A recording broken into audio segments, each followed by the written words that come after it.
Okay, great. Welcome everyone to this seminar about financial planning for young families. My name is Veronica Roshek, and I am a wealth advisor here with Mueller Financial Services.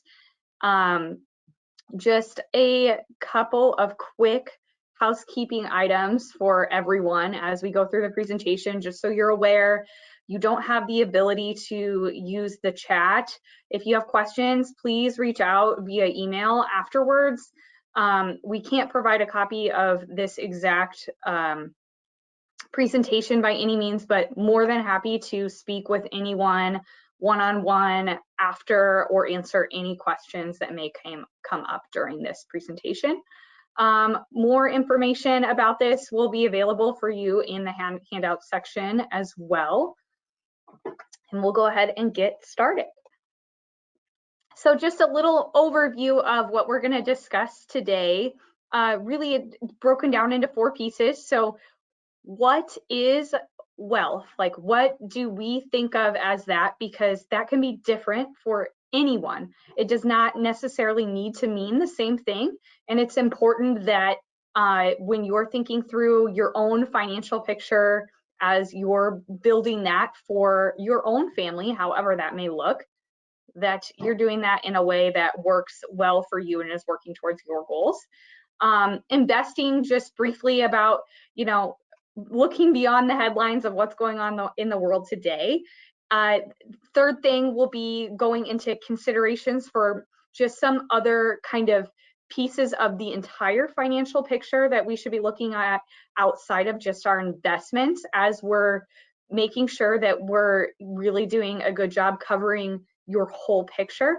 And then fourth, how do we establish that foundation? How do you start working towards those long-term goals that we're going to be kind of identifying throughout this presentation? So in that first question, what does wealth mean to you? What does financial freedom mean to you? Maybe another way of thinking about that question.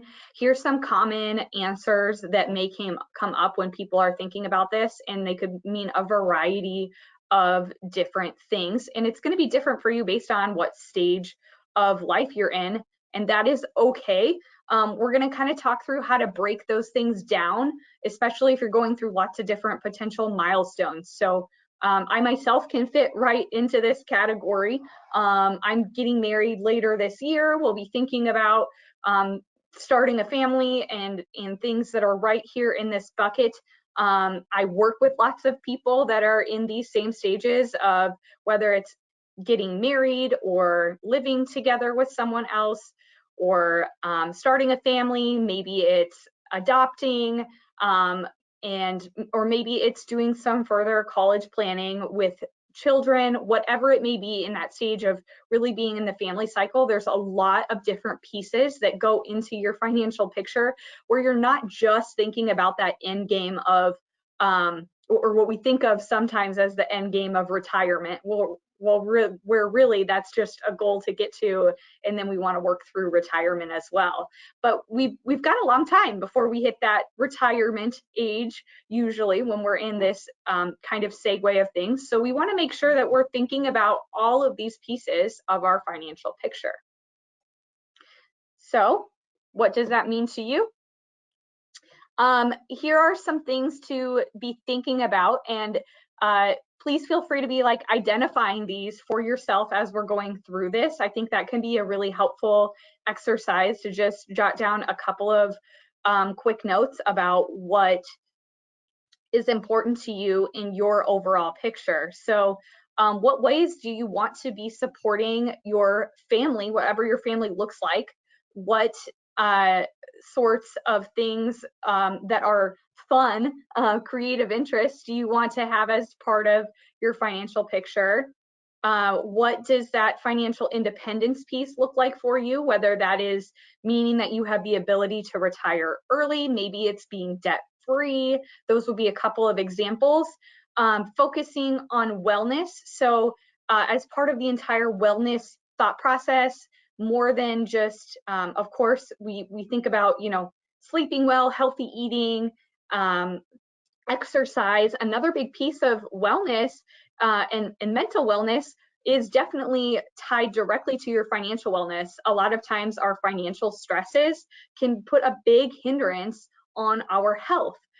If there's things that we're worried about or some undertones that we have that we're just kind of avoiding. So really identifying and setting this plan can really help with that as well. Travel is a popular thing that comes up, as well as volunteering and donating.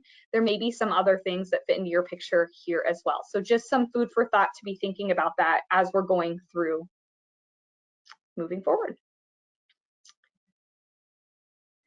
Next step, so now maybe you have a few of those things identified that are important to you and what you want as goals. In addition to, surely for everyone, somewhere on their list is going to be that retirement planning piece. Another one that's really popular that comes up is saying that someone, maybe they would like to have children and they want to be able to pay for that child's college expenses. So a really great way to, again, start continuing to identify how to break down these goals is to use a SMART goal. I know it's really simple, but if we think about that, we identify, okay, I am going to have 2 children. That is my goal. I'm going to identify the dollar amount that I want to have set aside for each of those children by the time they are ready to go into college.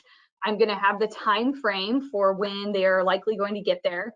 And maybe there's a need and a want difference. So maybe like it's really, really important to me that I make sure that I can fund at least $10,000 a year of that college experience. But my goal is to make sure that I have everything covered while making sure that the other pieces of my financial picture are not hindered by working towards that goal. So again, we can kind of start to identify all of the outlining pieces of what is important to us.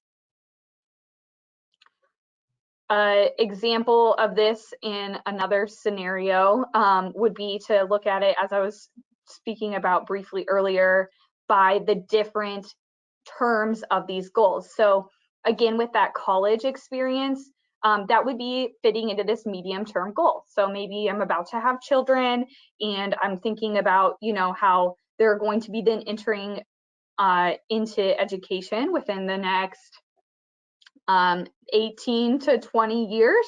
That would be where you would be looking at that segment. Other goals that could fit into this are on here, and then we would just want to separate out what is important to us as something that we really, really need for our financial picture to be successful versus what we want. And I would take it even a degree further, because when we go through the financial planning process with people who work with us as clients in the financial planning process, we also like to identify their wishes. So what you need to, again, be stable, make sure that you're meeting all of the immediate goals, things that you would really, really want to do, and then those bigger picture things, the things that are really big wishes that are the more long shot goals that you really want, but are not as important to you as meeting these needs and wants.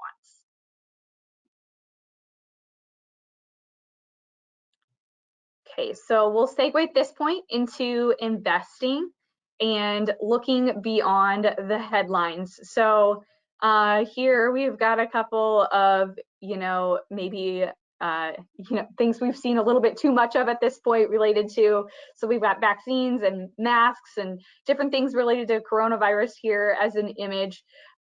In addition to that, there's all kinds of things going on in the world right now. We've got the monkeypox stuff going on. We've been in political turmoil inside of our own country and internationally. There's wars going on. There's all of the production issues with trade and supply chain.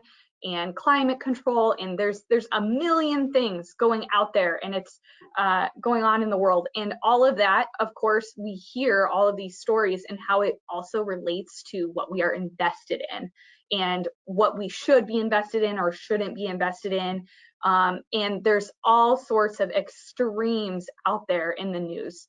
So really the biggest thing I want to say here is, of course, you can be aware of what's going on in the world and all the headlines that are out there, but when it comes to your finances and how you are invested, it's really, really important that you're talking to a professional about this and that you're not getting all of your sources of information from your news or your next door neighbor. So please, please speak with a financial professional if you have any concerns, if you want to have things looked at. Anyone on our team, myself included, is more than happy to always just do a complimentary look at things for anyone, whether it's even just looking at a 401k allocation or talking through ways to look at utilizing cash. Talk to a professional because there's a lot of information out there, and there's just a lot of different avenues that you can go, and it's really easy to get lost in all of the information that is out in the world. In addition, so then kind of looking outside of the headlines piece of things, so we really want to look at risk. So when we start working with anyone, and what I always tell people is, first thing you need to do is you really need to identify how much risk you're willing to take on, because we all want to make money, we all want to be successful, but we also need to look at the other side of it and look at what are we willing to accept as risk in part of our entire financial picture. There's lots of questionnaires out there for how to go through and just do a self-valuation of what you really are willing to take on as risk as part of the long term, and also, you know, think through that differently depending on what types of assets you're trying to grow. So right now, if you're in your 20s, 30s, 40s, and you've got a long period of time before you're going to be entering into retirement, your retirement savings money can be invested much more aggressively than other assets that maybe you have the potential to tap into within the next few years. So this does not need to be an all or nothing tactic. It's a good thing to be looking at this from a perspective of thinking about risk associated with a particular goal. So if we take back that college example again in comparison to retirement, if I know that I have a child going to college, then I know that I've got a shorter time horizon for that money to be invested. I'm going to invest that just a little bit differently than I would with something that's going to be invested a lot longer. How this works, this is a really simplified chart, but this is just shows on the two different axes here, return on the vertical and risk on the horizontal side. And basically, the more you are allocated to cash and bonds, the more conservative your overall investment picture is going to be, and the less risk that you're willing to take on, the less return you are accepting to capture. The more aggressive you are, the more out you are in various stocks positions, the more risk you're willing to take, the more return you will then gain in return. But in the meantime, you're going to see more volatility. So it's important to keep in mind that if you are willing and want to be taking on that risk because you want that longer gain return, right now in the environment, this past year of 2022 has been a really good gauge of how receptive you are to seeing some of that volatility turn, because we have seen a lot of volatility in the market this year. That is by all means okay, and that is not something we're necessarily going to go into deeply into, is the market, how it's turning today and what the projections are for going forward. But just from a more fundamental perspective for this presentation, just looking at this in terms of we're long-term planning, it's okay to see that volatility when we are taking on more aggressive risk for the long term. This is a common chart that you may see in the financial world from out on the news or in different used by financial professionals. This basically, all these little acronyms, abbreviations, are different types of investments. And so the color-coded ones are in the same category. This right here, this chart, it's really, really tiny font, I know, but up in the upper left-hand corner, it has the year 2011, and then it moves on forward to the year 2020. This is showing the rate of return of this given sector of the market in that given year. The primary purpose of showing you this is that it's, this is exactly why we can't gauge putting all of our eggs in one basket of the market. You've probably heard the terminology that it's really important to stay diversified out with your portfolio. So if we think back to that previous slide where we just had the more simplified version of cash, bonds, and stocks, this would take it a degree further and just show you what those different sectors are.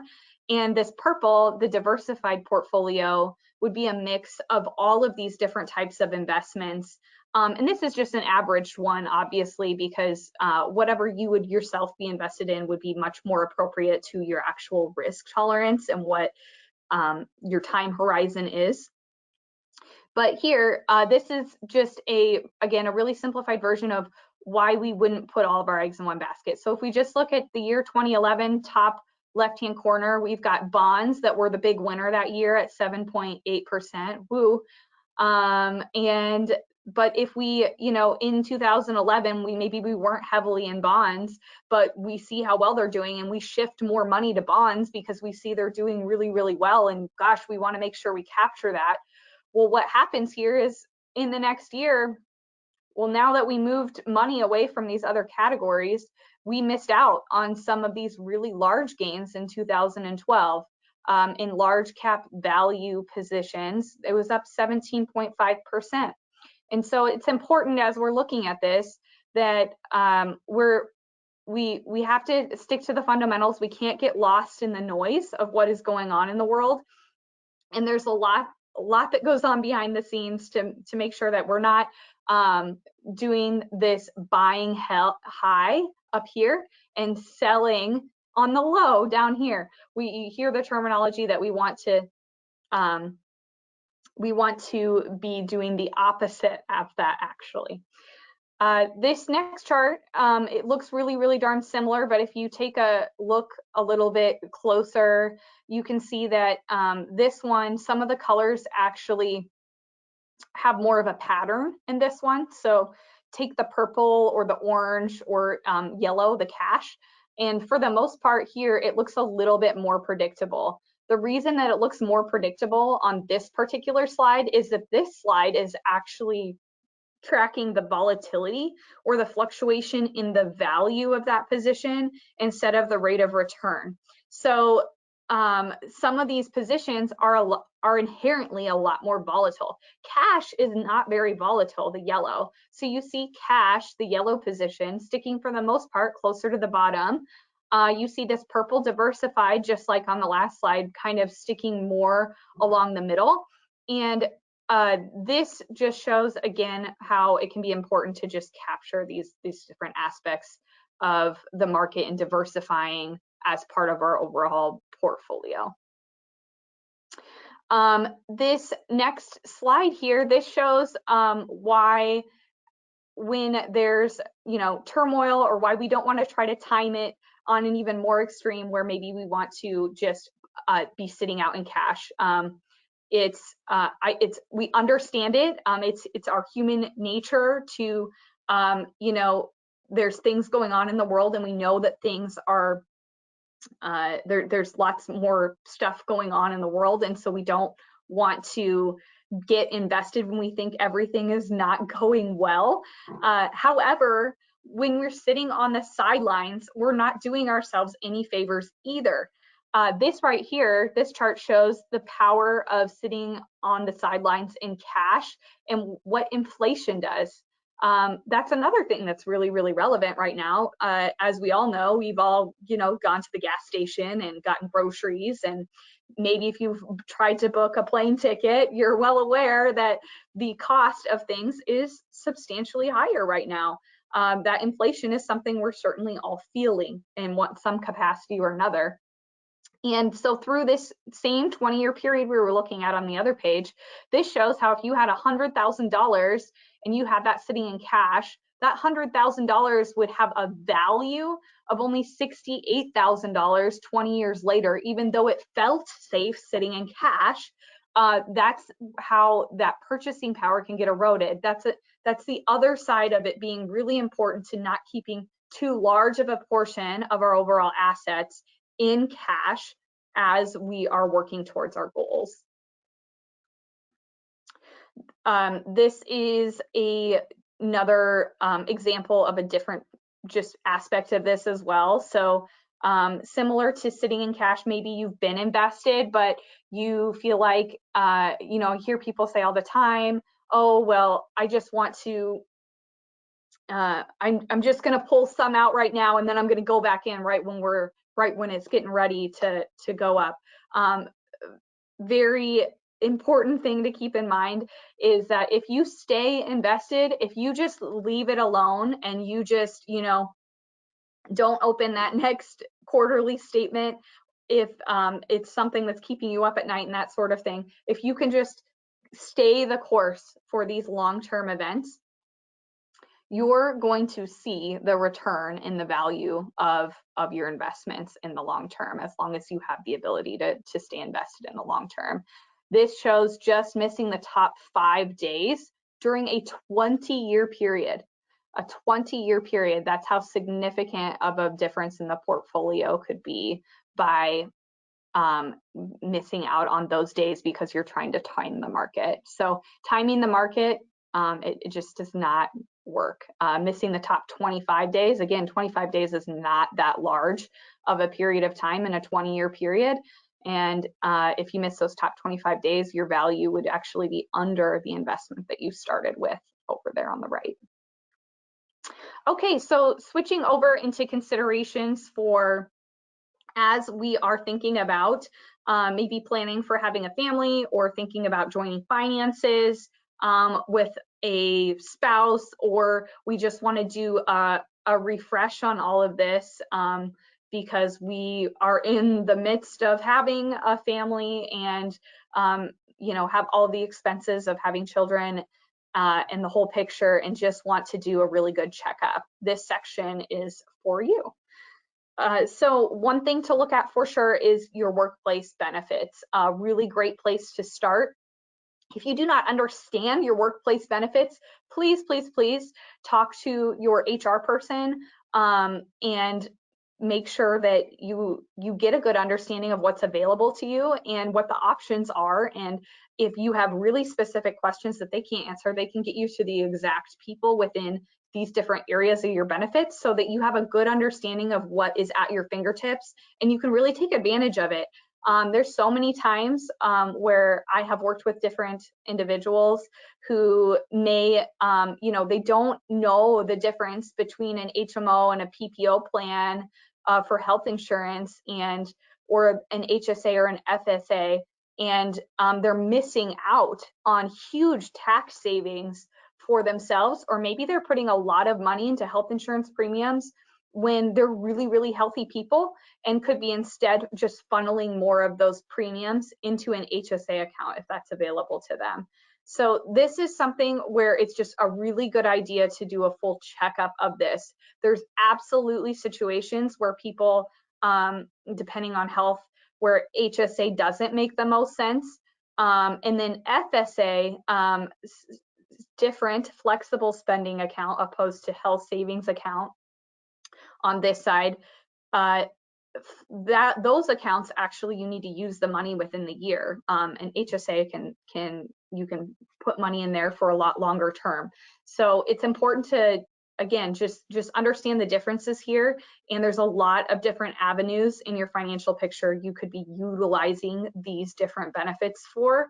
Another big one is if you're planning to have a child and your workplace maternity policy says that you have the option of getting like short-term disability insurance for an additional cost.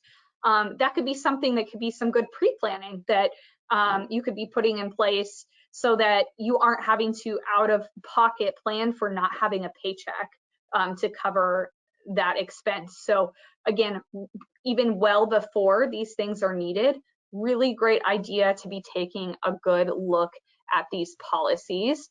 In addition to them being your workplace benefits, whether maybe you're a business owner or you have some additional life insurance on the side or are considering getting some additional life insurance on the side, because absolutely your workplace insurance, particularly in the life insurance bucket, and particularly while you're in these years of raising a family, it's not enough.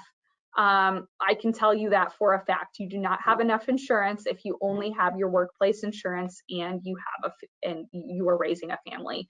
So this is absolutely something that you should look into seeing if what would be an appropriate amount of insurance for your given situation to be covering your risks, because your risks are, as we're thinking about investments and thinking about the long-term gain, it's great to cover that and all the potential for our big term goals. It's also really, really important to be making sure that we're covering what our risks are on the flip side of things. And so covering that risk of getting disabled, covering that risk of losing either yourself or your spouse in these times. Another aspect to think about while we're in this stage of considerations for young families would be education and different college savings accounts out there. Top and most popular, certainly 529 plans. There's also Coverdell education savings accounts.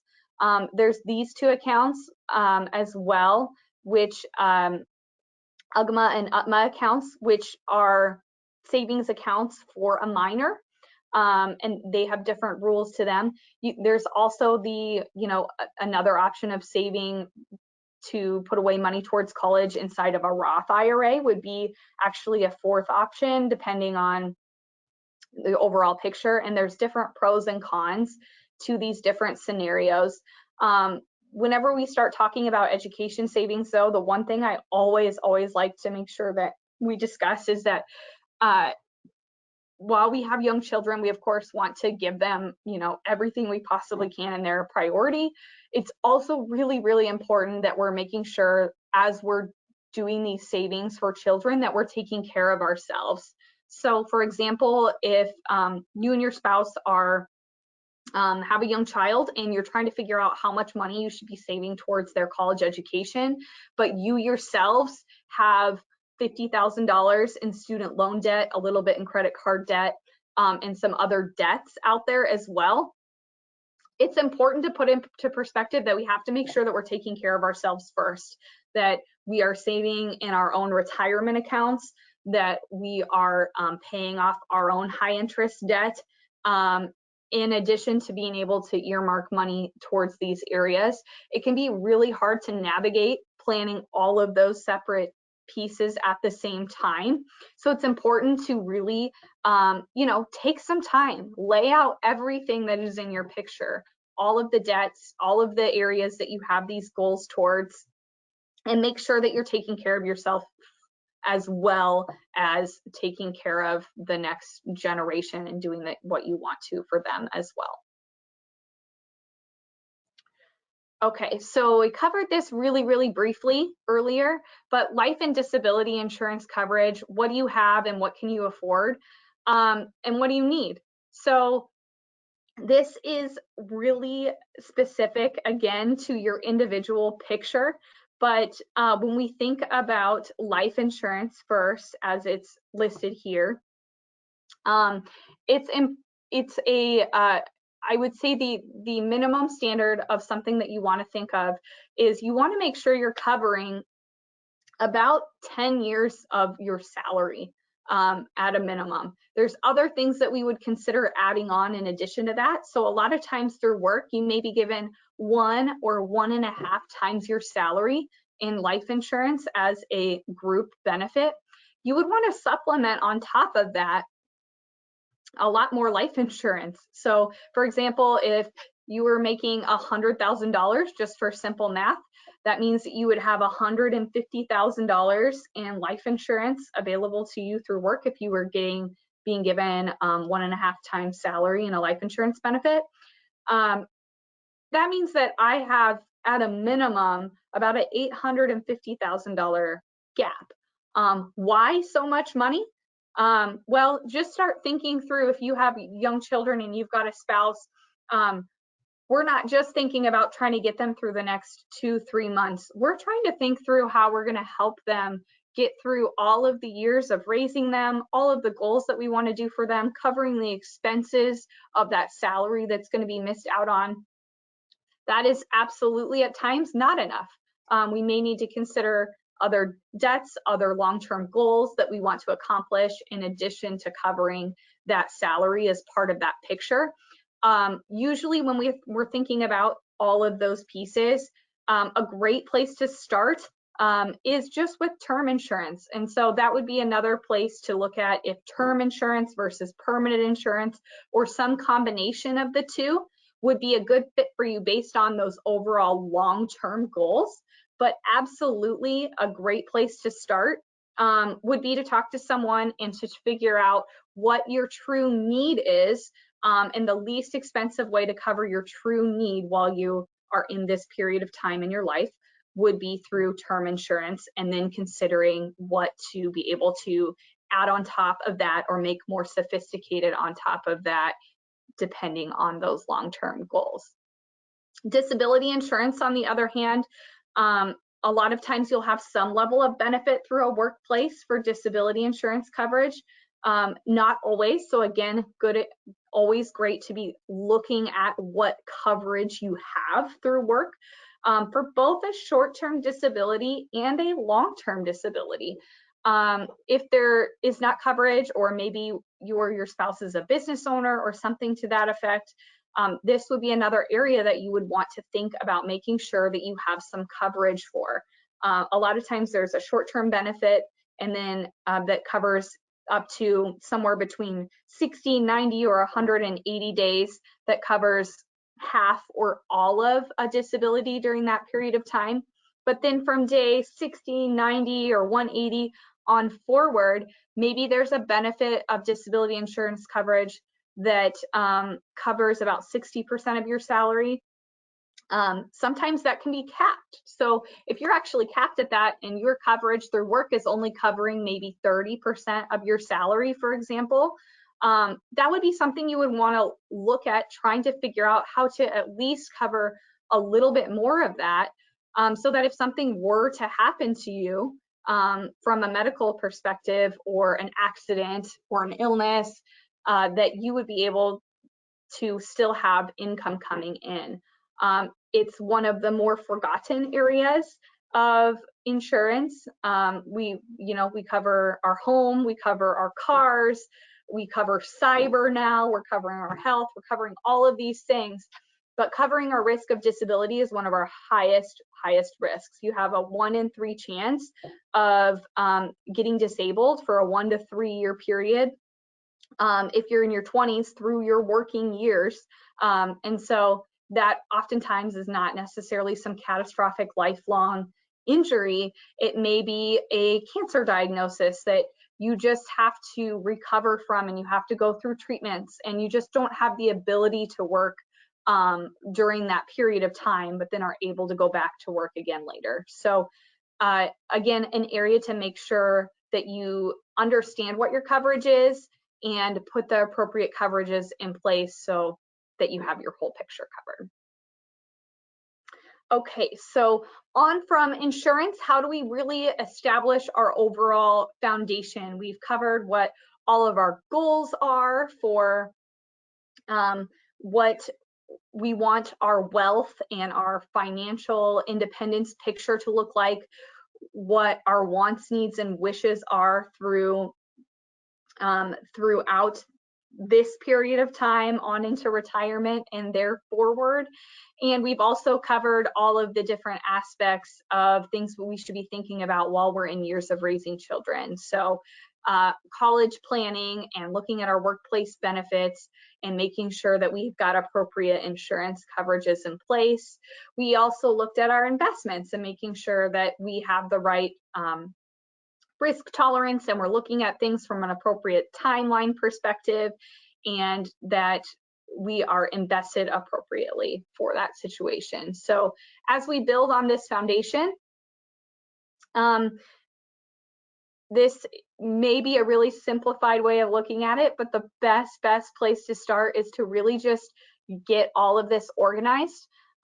If you have a spouse, go through this exercise with them. Communication about these, all of these items is the best way to just start laying them out. Identify what your goals are, have an open conversation about that, figure out how what you can get towards investments, what you should be putting towards insurance, what you should be putting towards your benefits, and really be able to lay out this whole picture of all of these pieces. The other aspect of all of this that we did not cover quite yet would be estate planning. So in addition to getting all of these pieces all figured out, it's really important that you also have a will in place, and that you have these other sorts of documents in place for yourself and for your spouse, and also for the benefit of those that you love, for your children, and making sure that you just go through this entire picture. Why is that important? Well, one of the biggest things that I like to share is that it just gives you the freedom of choice. So maybe while you have younger children and you're like, well, I don't have a ton of assets, I'm not necessarily worried about the tax efficiency. It's just going to go to my spouse if something were to happen to me, or vice versa. And we really don't need to go through the expense of an estate plan. Well, if something happens, there's lots of different scenarios that can happen, and it's really important to go through the plan so that you have it all laid out depending on the various scenarios that can happen, so that the freedom of choice of what happens, for example, with your children, and so that things do not have to go through a probate process or anything if some utterly devastating thing were to happen in your family, as well as these other aspects of the picture here, for if something else were to happen that was not a death, but some sort of health issue or reason why you may need to put in place a health directive or need this guardian declaration, any of these sort of items.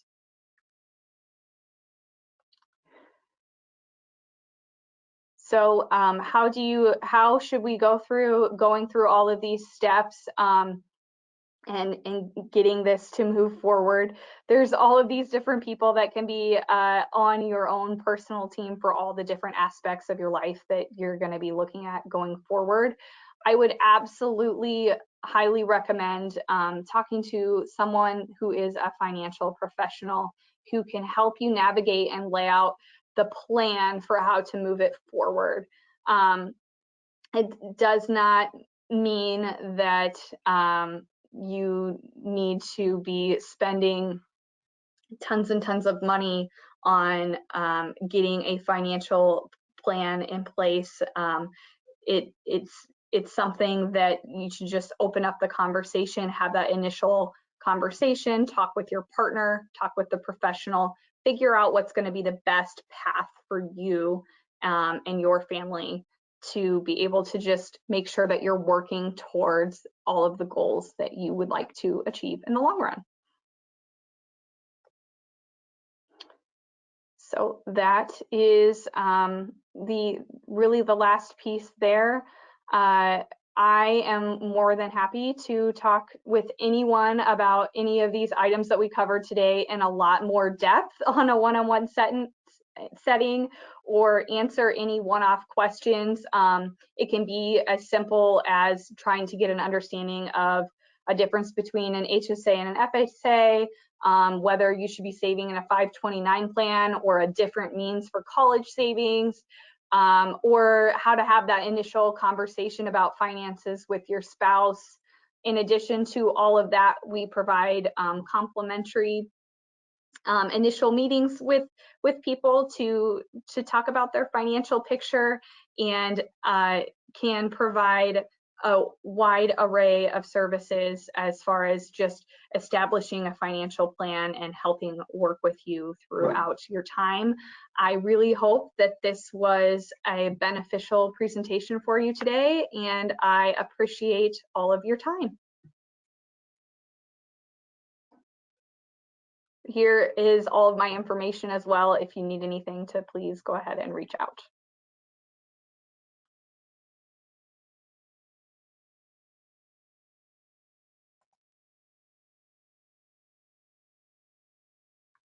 Okay. Thank you.